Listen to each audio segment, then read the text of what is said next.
Winter ಸೀಸನಲ್ಲಿ ಚಳಿಗೆ ಒಂದು ಬೆಲ್ಲ ಹಾಕಿರೋ ಒಂದು ಮಸಾಲ ಟೀ ಜೊತೆಗೆ ಒಂದು ಹೆಲ್ತಿ ಸ್ನ್ಯಾಕ್ಸ್ ರೆಸಿಪಿಯೊಂದಿಗೆ ಬಂದಿದ್ದೀನಿ. Welcome back to my channel. ತುಂಬ ಚೆನ್ನಾಗಿರುತ್ತೆ, ಖಂಡಿತ ಈ ರೆಸಿಪಿ ಟ್ರೈ ಮಾಡಿ, ನಿಮ್ಮೆಲ್ಲರಿಗೂ ಇಷ್ಟ ಆಗುತ್ತೆ ಅಂದ್ಕೊಂಡಿದ್ದೀನಿ. ಇಲ್ಲಿ ಮೊದಲಿಗೆ ನಾನು ಸಣ್ಣಗೆ ಹೆಚ್ಚಿ ಕ್ಲೀನ್ ಮಾಡಿ ಇಟ್ಕೊಂಡಂತಹ ಕ್ಯಾಬೇಜ್ನ ಸೇರಿಸ್ಕೊಳ್ತಾ ಇದ್ದೀನಿ. ನಂತರ ಒಂದು ಸಣ್ಣಗೆ ಹೆಚ್ಚಿರೋ ಅಂಥ ಆನಿಯನ್ನ ಕೂಡ ಸೇರಿಸ್ಕೊಳ್ತಾ ಇದ್ದೀನಿ. ಇಲ್ಲಿ ಒಂದು 100 ಗ್ರಾಮ್ನಷ್ಟು ಪನ್ನೀರನ್ನ ಕೂಡ ಸೇರಿಸ್ಕೊಳ್ತಾ ಇದ್ದೀನಿ. ಒಂದು 3ರಿಂದ 4 ಹಸಿರು ಮೆಣಸಿನ್ಕಾಯಿ, ಸ್ವಲ್ಪ ಕೊತ್ತಂಬರಿ ಸೊಪ್ಪು, ಒಂದು 1/4 ಕಪ್ನಷ್ಟು ಕಡಲೆ ಹಿಟ್ಟು, ಒಂದು 3 ಸ್ಪೂನಷ್ಟು ಅಕ್ಕಿ ಹಿಟ್ಟು, ನಂತರ ಒಂದು 1/4 ಸ್ಪೂನಷ್ಟು ಜೀರಿಗೆ ಪುಡಿ, 1 ಸ್ಪೂನ್ ಧನಿಯಾ ಪುಡಿ, ಒಂದು ಅರ್ಧ ಸ್ಪೂನಷ್ಟು ಅಚ್ಚಕಾರದ ಪುಡಿ, ಒಂದು ಅರ್ಧ ಸ್ಪೂನಷ್ಟು ಚಿಲ್ಲಿ ಫ್ಲೇಕ್ಸು, ರುಚಿಗೆ ತಕ್ಕಷ್ಟು ಉಪ್ಪು, 1 ಸ್ಪೂನ್ ಶುಂಠಿ ಬೆಳ್ಳುಳ್ಳಿ ಪೇಸ್ಟ್ನ ಸೇರಿಸಿ ಫಸ್ಟು ಎಲ್ಲವನ್ನು ಚೆನ್ನಾಗಿ ಹೊಂದ್ಕೊಳ್ಳೋ ರೀತಿ ಮಿಕ್ಸ್ ಮಾಡ್ಕೋಬೇಕು. ಮೊದಲೇ ನೀರು ಹಾಕ್ಕೊಳ್ಳೋದು ಬೇಡ, ಇದನ್ನು ಫಸ್ಟು ನೀಟಾಗಿ ಮಿಕ್ಸ್ ಮಾಡ್ಕೋಬೇಕು. ಎಲ್ಲ ಮಸಾಲೆಗಳು, ಕ್ಯಾಬೇಜು, ಆನಿಯನ್ನು, ಪ್ರತಿ ಹಿಟ್ಟು ನೀಟಾಗಿ ಮಿಕ್ಸ್ ಆಗೋ ರೀತಿ ಫಸ್ಟ್ ಮಿಕ್ಸ್ ಮಾಡ್ಕೋಬೇಕು. ತುಂಬ ಚೆನ್ನಾಗಿರುತ್ತೆ, ಆರೋಗ್ಯಕ್ಕೂ ಒಳ್ಳೆಯದು. ಈವ್ನಿಂಗ್ ಟೈಮು, ಟೀ ಟೈಮಲ್ಲಿ ಈ ರೀತಿ ಒಂದು ಸ್ನ್ಯಾಕ್ಸ್ ಟ್ರೈ ಮಾಡಿ, ತುಂಬ ಇಷ್ಟ ಆಗುತ್ತೆ. ಆರೋಗ್ಯಕ್ಕೂ ಒಳ್ಳೆಯದು, ಒಳ್ಳೆ ಪ್ರೋಟೀನ್ ಅಂಶ ಸಿಗುತ್ತೆ. ಮಕ್ಕಳಿಗೆ, ದೊಡ್ಡವ್ರಿಗೆ ಎಲ್ರಿಗೂ ತುಂಬ ಇಷ್ಟ ಆಗುತ್ತೆ. ನಂತರ ಸ್ವಲ್ಪ ಇಲ್ಲಿ ಹಂತವಾಗಿ ನೀರನ್ನ ಹಾಕಿ ಮಿಕ್ಸ್ ಮಾಡ್ಕೊಳ್ತಾ ಇದ್ದೀನಿ. ಇದು ನಾವು ಪಕೋಡ ಎಲ್ಲ ಹಾಕ್ತೀವಲ್ಲ, ಆ ಹಿಟ್ಟಿನ ಅದಕ್ಕೆ ಬರಲಿ. ಈಗ ಇದನ್ನು ಬೇಕಂದರೆ ನೀವು ಆಯಿಲಲ್ಲಿ ಡೀಪ್ ಫ್ರೈ ಕೂಡ ಮಾಡ್ಕೋಬೋದು. ನಾನೀಗ ಇದನ್ನು ಡೀಪ್ ಫ್ರೈ ಮಾಡ್ತಾ ಇಲ್ಲ, ಇದನ್ನು ಸ್ವಲ್ಪ ಆಯಿಲ್ ಹಾಕಿ ತವಾ ಮೇಲೆ ಶಾಲೋ ಫ್ರೈ ಮಾಡ್ಕೊಳ್ತಾ ಇದ್ದೀನಿ.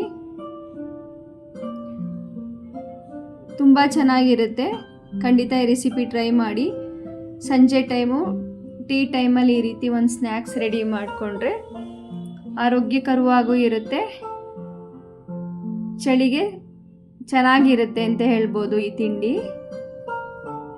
ಇದನ್ನು ಬೇಕಾದ್ರೆ ಆಯಿಲ್ಗೆ ಹಾಕಿ ವಡೆ ಶೇಪಲ್ಲಿ ಅಥವಾ ಪಕೋಡ ಶೇಪಲ್ಲಿ ನಾವು ಡೀಪ್ ಫ್ರೈ ಕೂಡ ಮಾಡ್ಕೋಬೋದು.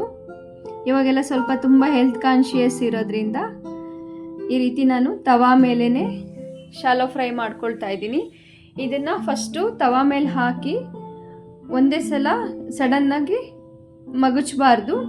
ಸಣ್ಣ ಉರಿನಲ್ಲಿ ಲಿಡ್ ಕ್ಲೋಸ್ ಮಾಡಿ 1-2 ನಿಮಿಷ ಬೇಯಿಸ್ಕೊಂಡ ನಂತರ ಇನ್ನೊಂದು ಸೈಡ್ ತಿರುಗಿಸಿ ಬೇಯಿಸ್ಕೋಬೇಕಾಗುತ್ತೆ. ಸ್ವಲ್ಪ ಟೈಮ್ ತೊಗೊಳುತ್ತೆ, ದೊಡ್ಡ ಉರಿನಲ್ಲಿ ಇಟ್ಟು ಬೇಯಿಸಬಾರ್ದು, ಆದಷ್ಟು ಸಣ್ಣ ಉರಿನಲ್ಲೇ ಇಟ್ಟು ಬೇಯಿಸ್ಕೊಳ್ಳಿ. ಯಾಕೆಂದರೆ ಒಳಗಡೆ ಇರೋ ಅಂಥ ಹಿಟ್ಟು, ತರಕಾರಿ ಎಲ್ಲ ಕುಕ್ ಆಗಬೇಕು. ಯಾಕೆಂದ್ರೆ ನಾವು ಕ್ಯಾಬೇಜ್ನೆಲ್ಲ ಏನು ಬಾಯ್ಲ್ ಮಾಡಿ ಹಾಕಿ ಸೇರಿಸಿರೋದಲ್ಲ, ಇದು ಇಲ್ಲಿ ಫ್ರೈ ಮಾಡ್ತಾನೆ ಬಾಯ್ಲ್ ಆಗಬೇಕು. ತುಂಬ ಚೆನ್ನಾಗಿರುತ್ತೆ, ಆ ಪನ್ನೀರ್ ಹಾಕಿರೋದ್ರಿಂದ ತುಂಬ ರುಚಿ ಜಾಸ್ತಿ ಕೊಡುತ್ತೆ. ಮತ್ತು ಮಧ್ಯೆ ಅದು ಕ್ಯಾಬೇಜು ಅಷ್ಟೇ ಓವರ್ ಕುಕ್ ಆಗಬೇಕಂತ ಇಲ್ಲ, ಸ್ವಲ್ಪ ಕ್ರಂಚಿಯಾಗಿ ಬಾಯಿಗೆ ಸಿಗ್ತಾಯಿದ್ರೆ ತುಂಬ ಚೆನ್ನಾಗಿರುತ್ತೆ. ಮತ್ತು ಅದಕ್ಕೆ ಕೆಲವೊಂದು ಮಸಾಲೆಗಳು ಬೇರೆ ಹಾಕಿದ್ದೀವಲ್ಲ, ಅದು ಅಷ್ಟೇ ಬೇಯಿಸ್ತಾ ಇದ್ದರೆ ಮನೆಯೆಲ್ಲ ಘಮ ಬರ್ತಾ ಇರುತ್ತೆ, ಅಷ್ಟು ಚೆನ್ನಾಗಿರುತ್ತೆ ಅಂತ ಹೇಳ್ಬೋದು. ನಿಮ್ಮೆಲ್ಲರಿಗೂ ಖಂಡಿತ ಇಷ್ಟ ಆಗುತ್ತೆ.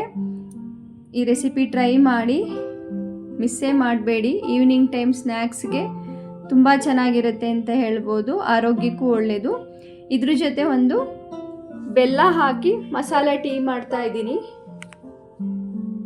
ಇವಾಗೆಲ್ಲ ತುಂಬ ಹೆಲ್ತ್ ಕಾನ್ಶಿಯಸ್ ಇರೋದ್ರಿಂದ ಆದಷ್ಟು ಸಕ್ಕರೆ ಕಮ್ಮಿನ ಬಳಸೋದು ಎಲ್ಲರೂ ಅಭ್ಯಾಸ ಮಾಡ್ಕೊಳ್ತಾ ಇದ್ದಾರೆ ಅಂತ ಹೇಳ್ಬೋದು. ಇಲ್ಲಿ ನಾನು 1 ಗ್ಲಾಸು ಮಸಾಲೆ ಟೀ ಮಾಡೋದನ್ನ ತೋರಿಸ್ಕೊಡ್ತಾ ಇದ್ದೀನಿ.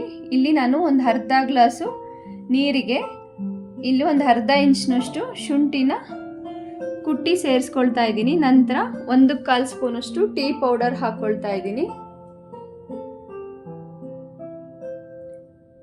ನಂತರ 1 ಪಿಂಚಷ್ಟು ಏಲಕ್ಕಿ ಪೌಡರ್ನ ಹಾಕ್ಕೊಳ್ತಾ ಇದ್ದೀನಿ. 1 ಲವಂಗ ಕೂಡ ಸೇರಿಸ್ಕೊಳ್ತಾ ಇದ್ದೀನಿ, ಯಾವುದು ಜಾಸ್ತಿ ಹಾಕಬಾರ್ದು. ನಾನು ಮಾಡ್ತಿರೋ ಅಂಥ ಟೀ 1 ಗ್ಲಾಸ್ಗೆ ಆಗೋವಷ್ಟು. ಇದನ್ನು 1-2 ನಿಮಿಷ ಸಣ್ಣ ಉರಿನಲ್ಲೇ ಕುದಿಸ್ಕೋಬೇಕು. ನಂತರ ನಾನಿಲ್ಲಿ 1/4 ಕಪ್ನಷ್ಟು ಹಾಲನ್ನ ಸೇರಿಸ್ಕೊಳ್ತಾ ಇದ್ದೀನಿ. ಹಾಲು ಹಾಕಿದ ಮೇಲೆ ಕೂಡ 1 ರಿಂದ 2 ನಿಮಿಷ ಸಣ್ಣ ಉರಿನಲ್ಲಿ ಈ ರೀತಿ ಟೀನ ಚೆನ್ನಾಗಿ ಕುದಿಸ್ಕೋಬೇಕು. ನಂತರ ಇಲ್ಲಿ ನಾನು 1.5 ಸ್ಪೂನಷ್ಟು ಬೆಲ್ಲನ ಸೇರಿಸ್ಕೊಳ್ತಾ ಇದ್ದೀನಿ.